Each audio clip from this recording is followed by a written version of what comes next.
中東戰事持續緊張，杜拜機場恢復有限度運作之後，至今已經有2班航班由杜拜抵港。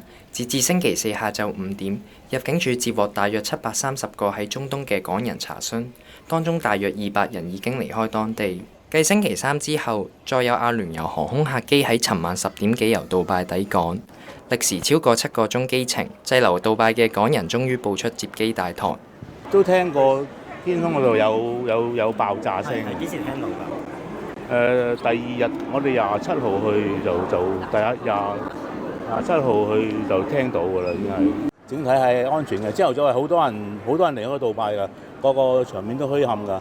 咁其實我就覺得相對政府對於今次嗰個反應唔係真係好快咯。我已經坐咗喺架飛機上面啦，咁但係佢先至開始 send 話而家開始有啲航空公司有限度去復飛啦。咁其實我都想同佢講，我已經坐咗喺飛機上面。有市民一早嚟到機場接個仔機。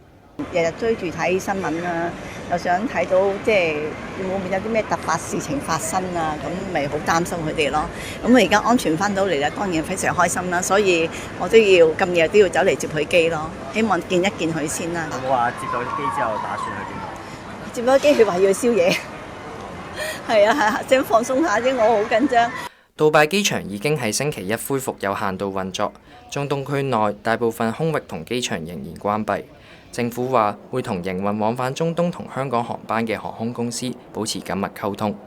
政府已經向阿聯酋航空爭取預留本週末嘅航班機位，俾有需要嘅港人盡快回港。